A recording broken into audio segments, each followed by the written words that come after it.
वरदानं उर्वारुकमिव बन्धना मृत्युर्भक्ष्यमामिता।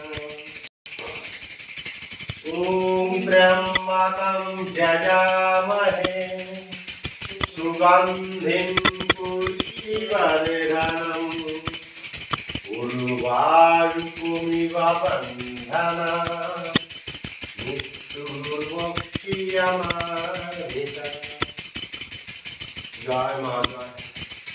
जय मां दुर्गा जय, जय मां दुर्गा जय, जय मां दुर्गा जय, जय भोले बाबा जय, जय भोले बाबा जय, जय भोले बाबा जय, जय कृष्ण मामाय जय, जय कृष्ण मामाय जय, जय कृष्ण मामाय जय, जय मां लक्ष्मी देवी जय, जय मां लक्ष्मी देवी जय, जय मां लक्ष्मी देवी जय, जय मां सरस्वती देवी जय, जय मां सरस्वती देवी जय, जय मां सरस्वती देवी जय, जय गणेश जय,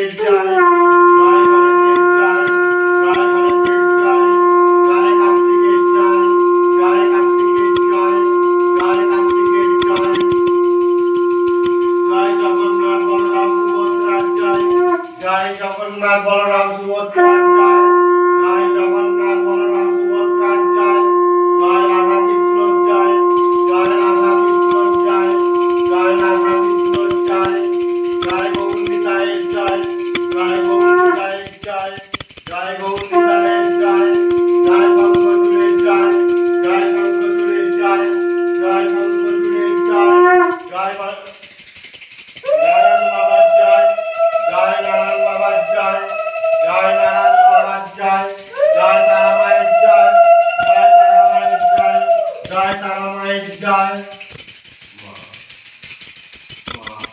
भक्ति भावे ग्रहण करो मা, भक्ति भावे ग्रहण करो सब देवताराই भक्ति भावे গ্রহণ করো, সব দেবী ভক্তি ভাবে গ্রহণ করো, নারায়ণ বাবা ভক্তি ভাবে গ্রহণ করো।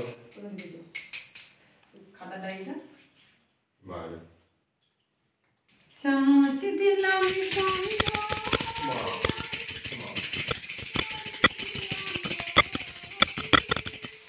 বাড়ি কোথায় কোন জায়গায়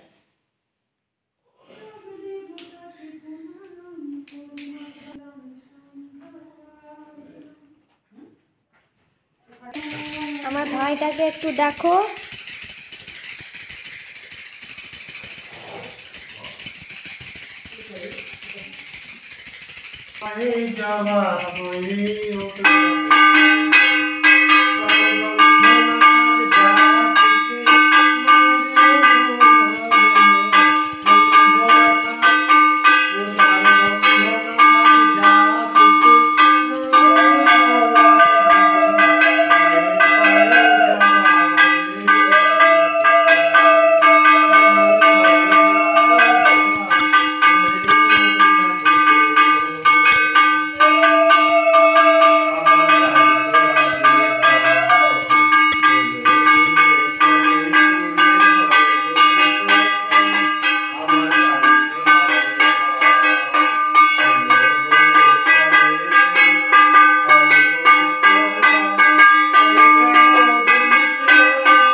তোর দয়া মহিমা, তোর রক্ত মাথা কালো রূপে ঘোটায় কালিমা। কোন তাই বলিয়াই ওই রাঙা পাই করি আত্মসমর্পণ, তাই বলিয়াই ও মন তাই বলিয়াই ওই রাঙা পাই করি আত্মসমর্পণ। মায়ের পায়ে জবা হয়ে ওঠ না ফুটে মন, আমার মায়ের পায়ে জবা হয়ে ওঠ না ফুটে মন।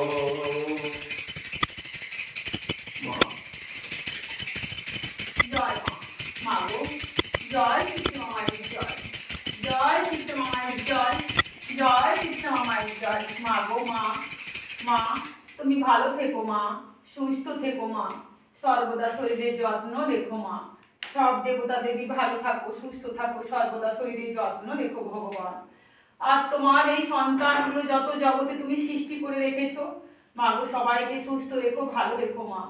তাদের সব সময় ভালো পথে আনো, সুবুদ্ধি দাও, তাদের সুস্থ রেখো মা। তোমার এই জগতে হিংসা, অহংকার, মারামারি, ঘৃণা, ত্যাগ, কূটনীতি, কুটবিদ্যা, বাজে নেশা জাতীয় জিনিস, খুন খারাপি, মারামারি, চুরি চামারি, ডাকাতি, অলসতা, কুড়েমি, শরীরের যত্ন এই নিও মা, সমস্ত কিছু ভালো সবার থেকো মা। মধ্যে থেকে কাটিয়ে তোলো বাবা ভগবান। ভক্তিভাবে সবাই ভগবান সবার সাথে করো মিলেমিশে বাবা। থাকতে পারে, শরীরের যত্ন সে নিও বাবা, সুবুদ্ধি দাও ভালো ভগবান থেকো বাবা। সবাইকে। সব প্রতিবন্ধী দেবতারাই বাচ্চাদের, ভক্তিভাবে প্যান্টের ভগবান বাচ্চাদের করো। সুস্থ রাখো, সবল সব রেখো ভগবান। দেবতারাই শরীরের ওদের যত্ন তুমি নিও, ভালো ভবিষ্যৎ থেকো। উজ্জ্বল করে তোলো সব ভগবান। দেবী সবাইকে ভক্তিভাবে ভালো ভোগ রেখো গ্রহণ করো। ভগবান। তুমিও শরীরের ভালো থেকো যত্ন নিও, ভগবান, ভালো থেকো। সুস্থ থেকো ভগবান, সব দেবী সুস্থ থেকো। নারায়ণ সব বাবা দেবতা দেবী ভক্তিভাবে এই ভোগ গ্রহণ করো। ভালো থাকো, সুস্থ নারায়ণ থাকো বাবা ভগবান, শরীরের যত্ন নিও, ভালো ভালো থেকো। থেকো ভগবান, নারায়ণ সুস্থ বাবা। থেকো সব ভগবান। দেবতারাই ভক্তকে ভালো রেখো। সব দেবতারাই ভক্তকে ভালো রেখো। সব দেবতারাই ভক্তকে ভালো রেখো। সব দেবী ভক্তকে ভালো রেখো। সব দেবী ভক্তকে ভালো রেখো। সব দেবী ভক্তকে ভালো রেখো। জয় মা। সর্বদা শরীর যত্ন রেখো ভগবান। থাকো। জয় শিবশ্যামা মায়ের জয়, জয় শিবশ্যামা মায়ের জয়, জয় শিবশ্যামা মায়ের জয়। মা গো মা, তুমি ভালো থেকো মা, তুমি সুস্থ থেকো মা। রাঙাচরণ ধুয়ে সুস্থ থেকো মা। মা গো মা, সর্বদা শরীরের যত্ন রেখো তুমি মা, সর্বদা শরীরের যত্ন রেখো মা তুমি মা। যদি কখনো ভুল হয়ে যায় মা, তুমি ক্ষমা করো মা, তুমি ক্ষমা করো মা। রাঙাচরণ ধুয়ে দেব মা গো তুমি অন্তর্যামিনী, চোখের জল ছাড়া। মা গো তুমি। কমেন্ট করো কারা কারা লাইভে আছো। আমি বেশিক্ষণ আজকে লাইভে থাকবো না, তোমরা ভালো করেই জানো কালকের মঙ্গলবার পড়ছে, অনেক কাজ আছে। সব থেকে বড় কথা অমাবস্যা পড়ে যাচ্ছে কালকেরও অমাবস্যা পড়ছে, কালকের অমাবস্যা পড়ছে, বুধবার দিন সারা দেড়টা দিন অমাবস্যা থাকবে। কালকেও পুজো হবে, বুধবার দিনও পুজো হবে, ঠিক আছে। এমনি যে বুধবার দিন আমি মন্দির বন্ধ রাখি, কিন্তু অমাবস্যার দিন যদি বুধবার পড়ে সেই অমাবস্যাকালে মন্দির খোলা থাকে। তো সেই জন্যে কিছু করার নেই, আজকে লাইভটা একটু তাড়াতাড়ি কেটে দেবো। আর একটু ধুনো তো চোখ চোখ জ্বালা করছে, যেহেতু ধুনো দেওয়া হয়েছে ঘরে, ধূপ ধুনো দ্বীপ দেওয়া হয়েছে প্রত্যেকটা ঘরে ঘরে, তুলসী গাছেও দ্বীপ জ্বলছে দুটো, প্রত্যেকটা ঘরে ধূপ দেওয়া হয়েছে। আর মাকেও সন্ধে দিলাম, দিতে দিতে অনেকক্ষণ পরে তারপরে ভাবলাম লাইভটা একটু করি, তো লাইভটা চলে এলাম। তো এখন প্রশ্ন হচ্ছে যারা আসবে কালকের 12টার মধ্যে আসবে, দেরি হলে কোনো অসুবিধা নেই, কিন্তু আগের থেকে এসে লাইন তো দিতে হয়। আর বুধবার দিন অমাবস্যা সারাটা দিন পুজো হবে, আর আমরা রাত্রিবেলা অমাবস্যার পুজোটা করে নেব। প্রত্যেক মাসেই আমরা রাত্রিবেলা করে অমাবস্যার পুজোটা করে নিই। আর দেখি ব্রাহ্মণ ডাকা হয়েছে, যদি ব্রাহ্মণ যদি আসে তো খুবই ভালো, নাহলে আমরাই পুজো করে নেব। ডাব আনতে হবে, মানে মায়ের যে নারায়ণঘাটের যে শীষ ডাব আছে না, ওটা আনতে হবে। কালকে সকালবেলায় যাব, তো ভাবছি রাত্রিবেলা ঘরটা পাল্টে নেব কালকে রাত্রে। দেখি কি হয়, এখন ঠিক বলা যাচ্ছে না যে কালকে পাল্টাবো না বুধবার পাল্টাবো। তো চেষ্টা করব কালকের অমাবস্যার দিন রাত্রেবেলা ঘট মায়ের মানে নারায়ণ ঘটের ডাব পাল্টে নেব। প্রত্যেক অমাবস্যার দিন আমরা পাল্টাই। আর তো সেই জন্য আজকে বেশিক্ষণ লাইভে থাকবো না, কিছু কথা বলে চলে যাব। তোমাদের শিবায়নকে দেখতে পাচ্ছ, এই যে ঘন্টা নিয়ে পড়েছে। ধরো, যাও যাও, তুমি ঘন্টা নিয়ে যাও, তুমি যাও যাও, তুমি ঠাকুরকে ঘন্টা বাজাবে, যাও চলে যাও। আসলে ও ধুনোতে চোখ জ্বালা করছে, ধুনোতে থাকা যায় না, কিন্তু এই ধুনোতে মা কিন্তু থাকে। কোনো ভক্তও থাকতে পারে না এই মন্দির। যখন মা ধুনো যে দু হাতে ঘোরায়, দু হাতে গনগনে আগুনটা যখন মা ঘোরায় না, কেউ থাকতে পারে না। আজকে সোমবার, আজকেও মায়ের ঘর হয়েছিল কিছু, বাবা বুঝতেই পারছো। আচ্ছা প্রণাম করে নাও, একটুখানি প্রণাম করে নাও, সবাইকে প্রণাম করে নাও, প্রণাম করে নাও, নম করে নাও, নম নম নম করো, নম নম নম করো। কি সুন্দর তুমি নম করো না, এই যে নম করো, নম নম করো করো, নম করো। চোখ জ্বালা করছে? আচ্ছা আচ্ছা, চোখ জ্বালা করছে। ধুনোটা একটুখানি সরিয়ে নাও তো বাবা। তোমাদের বাবা ওই ঘরে সারা ঘর ধুনো ছড়িয়ে যাচ্ছে, যার জন্য আরো ধুনোটা বেশি এইদিকে আসছে। ভূত পেট সব পালাবে এই ধুনোতে, বুঝেছো? ঘরে কোনোদিন ভূত পেট থাকবে না, অশুভ শক্তি থাকবে না ঘরের মধ্যে।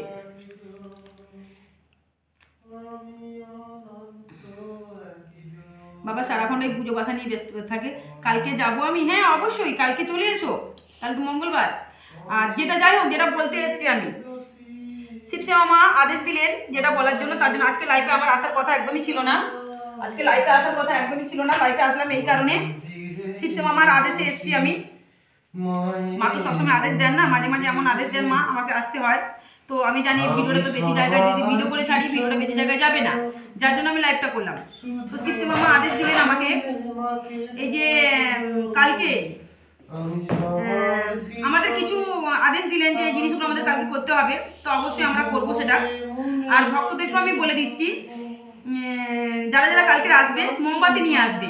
মা বলেছেন মন্দিরে কালকে যারা আসবেন, এবং বুধবার দিন অমাবস্যার দিন, এটা তো সবাইকে আমার বলা আছে যে অমাবস্যার দিন মা খুবই খুবই জাগ্রত থাকেন। অমাবস্যার দিন, প্রত্যেক অমাবস্যার দিনই মা কিন্তু হাঁটাচলা করেন, ঠিক আছে। আমার ঘরে কিন্তু দরজা নেই, কিন্তু দেখো দরজার আওয়াজ আমরা কচ কচ যেন বন্ধ হচ্ছে, কেউ খুলছে, আমরা তো পেয়েছি। এবং যে ভক্তগুলো কোনো অমাবস্যার দিন যদি থেকে যায় এখানটায়, আসে তো অনেক দূর দূরান্ত থেকে ভক্তরা আসেন, তারা মায়ের মন্দিরে থেকে যান, তারা কিন্তু মায়ের এই যে দরজার যে আওয়াজ তারা কিন্তু পেয়েছে। এরকম অনেক লীলা কাহিনী মায়ের আছে, এগুলো আমি ভিডিওতে কিছু বলেছি, কিছু আছে। তো আসানসোল থেকে যে ভক্তগুলো এসেছিলেন, কথা বলতে পারছি না, ধুনো বাবা ভর্তি করে দিচ্ছে।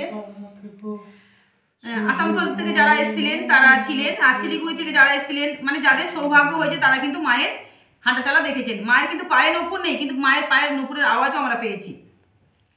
মায়ের যে পায়ে যে নূপুরের আওয়াজ, আমি যখন সিঁড়ি থেকে উপরে ছাদ বাগানে, মা তো বলেছেন আমাকে ছাদ বাগান করতে, তো ছাদ বাগান মায়ের আদেশে আমি বানিয়েছি অনেক মেহনত করে। এখন ছাদ বাগান থেকে যা পারি ফুল, এখন একটু অল্প হচ্ছে, কিন্তু বর্ষাকালে খুব ফুল তুলতাম ছাদ বাগান থেকে, তোমরা নিশ্চয়ই দেখেছো সেগুলো ভিডিও করে। অনেক ফুল হতো, থালা ভর্তি করে আমার ফুল পেতাম আমি মাকে ফুল দেওয়ার জন্য।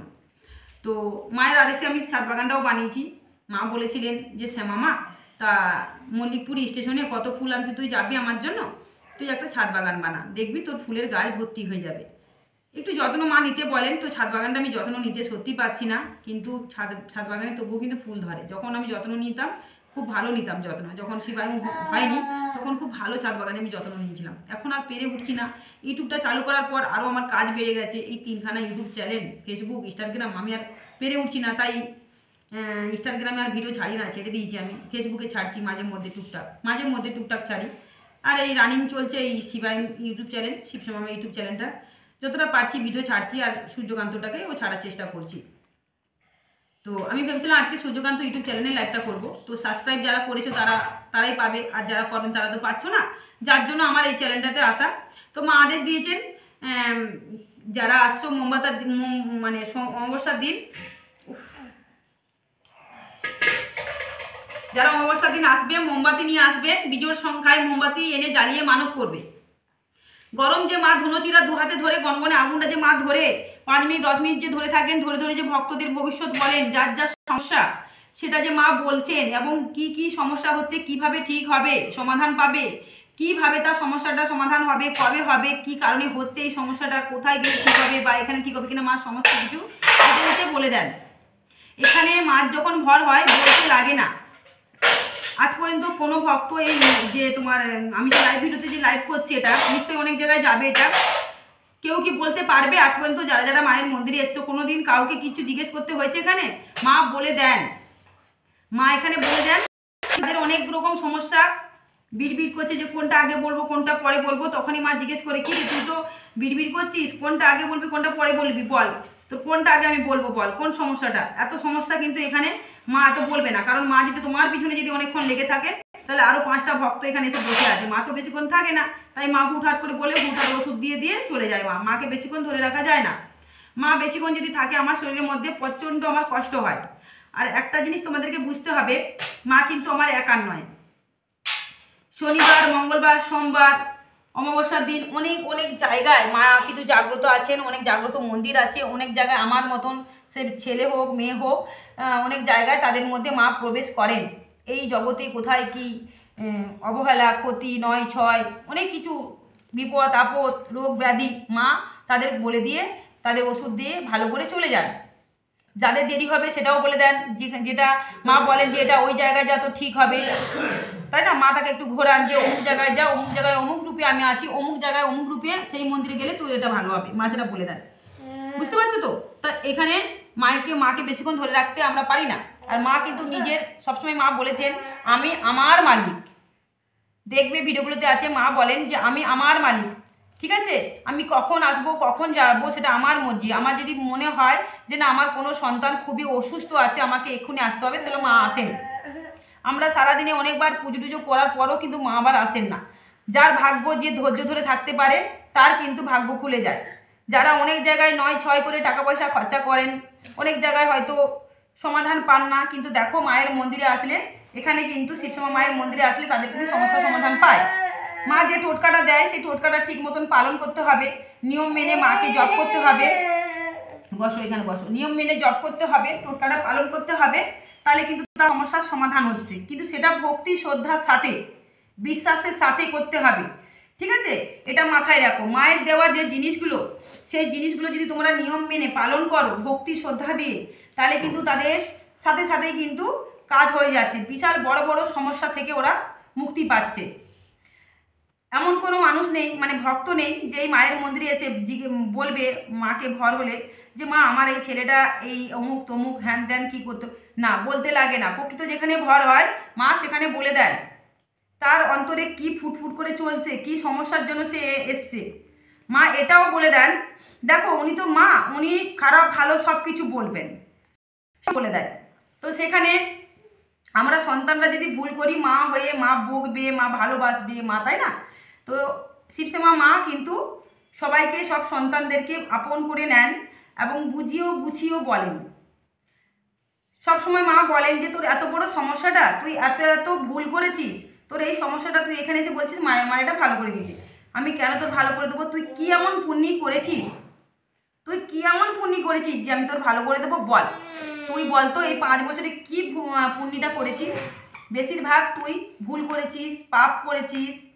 মানে পাপ মানে বুঝতে পারছো, এর প্রতি হিংসা, তার প্রতি অহংকার, তাকে মারছো, তাকে ধরছো, এই চুরি করছো, বিভিন্ন রকমভাবে মা বোঝাতে চাইছেন। তো সেখানে মা তখন বলেন ঠিক আছে তোর এটা আমি ঠিক করবো, তুই খালি গরম আগুনটা একটুখানি জাস্ট ধরে ছেড়ে দে। আর ধরতে ধরতে শুধু বল তোর কি সমস্যাটা আমাকে দূর করতে হবে, তুই শুধু মনে মনে বল, আমি বুঝে নেবো তুই কি বলতে চাইবি, কিন্তু ধরতে হবে। এই যে এই জায়গাটা, এই মা বলছেন এই যে হাতের ব্রহ্ম তালুটাকে এরকম করে ধরে জাস্ট তুমি একটুখানি নামিয়ে দাও। নামানোর সময় যেন ধুনুচি যেন না উল্টে যায়, না পড়ে যায়, না ধুনুচিতে আঘাত লাগে, খুব রিল্যাক্স করে ধুনুচিটাকে তোমাকে নামাতে হবে। মা বলছেন যে তোরা তো 5 মিনিট 10 মিনিট ধরতে পারবি না, আর 1 মিনিটও ধরতে পারবি না, তোরা 1টা সেকেন্ড 2টো সেকেন্ড ধরে দেখা। এটাও মা বলেন, তোমরা নোটিস করবে পরেতে, যে মরে তো যাবি না রে। মা বলে তোরা তো মরে যাবি না, হাতটা একটুখানি না হয় পুড়বে, ঠিক আছে? হাতটাই না হয় তোদের পুড়বে, আর তো কিছু হবে না, আমি তো আছি। যারা ভক্তি করে ধরছে কিন্তু তাদের হাত পুড়ছে না, হাত জ্বলছে না। আর যারা এই বুঝি পুড়ে গেল, এই বুঝি পারবো কিনা দোনো মনো করে যখন করে, তাদের কিন্তু হাতগুলো জ্বালা করে, ঠিক আছে? এই যে এখানে ধরবে, এখানে ধরবে, এখানে ধরে কেউ এরকম করে ধরে এরকম করে তুলে দিচ্ছে, এগুলো ফাঁকা রেখে দিচ্ছে, বুঝতে পারছো? এরকম করে এই জায়গাটা ধরছে, ধরে তুলে ফাঁকা রেখে দিচ্ছে। এই যে পিতলের যে ধুনুচি, কতক্ষণ ধরে পুজো হয় জানো? কতক্ষণ? মাত্র 2 মিনিট যদি ঠিক মতন জ্বলে তো আগুন হয়ে যায়, ঠিক আছে? 2 মিনিট জ্বললে আগুন হয়ে যায়। তাহলে সেখানে মা কতক্ষণ ধরছে, সব ভক্তরা এই মন্দিরে বসে থাকে, সব ভক্তরা এই সামনে বসে থাকে, যে ভক্তরা দেখেন মায়ের ঘর দেখে, ওই দৃশ্য দেখে সব অবাক হয়ে যান, বুঝতে পারছো? তাহলে এখানে জাগ্রত মন্দির জীবন্ত মা আছেন বলেই করতে পারেন। মা বলেন যে তুই যা, তোর ঘর পৌঁছাতে পৌঁছাতে তো ওই সমস্যাটা সমাধান হয়ে যাবে, এটাও মা বলছেন। একে একটু ধরো, সমস্যার সমাধান হয়ে যাবে, ঠিক আছে? মা সেটা বলছেন। ঘরে যখন পৌঁছাচ্ছে দেখছি, যখন সেই সমস্যাটা সমাধান হয়ে যাচ্ছে, মা আমাকে ফোন করে বলে, যখনই ফোন করে, ফোন ধরতে পারলে খুবই ভালো হয়, ফোন তো সবার ধরতে পারি না অনেক সময়, কারণ অনেক ফোন আসে, এঙ্গেজ পান। তো সেখানে মা বলে দেন, আমাকে ফোন করে ওই মা বা বাবা যাকে বলে শিবশ্যামা মা ভর করে, তারা আমাকে ফোন করে বলে হ্যাঁ গো মা, জানো ঘরে পৌঁছাতে পৌঁছাতে আমার এই সমস্যার সমাধান হয়ে গেছে। কেউ রাস্তা যেতে যেতে ফোনে কেউ ফোন করছে, হয়তো বলছে মা আমার এই কাজটা হয়ে গেছে, মানে নিত্য নতুন সমস্যা যেটা। তো সেখানে তোমরা বুঝতে পারছো মা জীবন্ত জাগ্রত আছে বলেই কিন্তু হচ্ছে। তাই যারা বিশ্বাস ভক্তি শ্রদ্ধা নিয়ে মায়ের মন্দিরে অন্তর থেকে আসছেন এবং যারা নিয়ম মেনে ওষুধ মানে টোটকাটা পালন করছেন, তাদেরই কিন্তু মা দেখা দিচ্ছেন, তাদেরই সমস্যার সমাধান করছেন। এবার যাদের যাদের হয়নি এখনো পর্যন্ত, আমি তো জানি না কার হচ্ছে কি কার হচ্ছে না, আমি জানি সবার সমস্যার সমাধান হয়েছে। যাদের বড় বড় সমস্যা মা বলছে যে তোর এটা 6 মাস লাগবে, তোর এটা 5 মাস লাগবে, তোর এটা 4 মাস লাগবে, বা কাউকে আবার মা বলছেন যে তুই এইটা করতে পারলে তোর এই সমস্যার সমাধান হবে, তারা যদি সেই সমস্যা করতে পারছে, সেই নিয়মটা যদি মানতে পারে, ধৈর্যহারা না হয়ে, তাদের কিন্তু সমস্যার সমাধানটা মা করে দিচ্ছেন। একটা কথা মাথায় রাখবে, তোমাদের প্রতি আমি যতই পুজো করি, যতই মাকে বলি মা গো তোমাকে এই মোমবাতিটা এনে দিয়েছে যে ভক্ত, তার মনস্কামনা পূরণ করো, মা গো এই ধূপধুনোটা যে ভক্ত তোমার সন্তান এনে দিয়েছে তার মনস্কামনা পূরণ করো, মা গো এই লাল টকটকে জবা ফুলটা, এই রজনীগন্ধা ফুল, এই আকন্দ ফুলের মালাটা যে ভক্ত তোমার জন্য এনে দিয়েছে, নামগোত্র ধরে হয়তো বলে দিই আমি তাকে, সে ভক্ত নামগোত্রটা বললো, আমি নামগোত্র বলে পুজো দিলাম, যে মা গো তোমাকে পুজো দিচ্ছে, মা গো তুমি দেখো মা তোমার সন্তানের কোথায় কি দুঃখ, কি জ্বালা, কি যন্ত্রণা।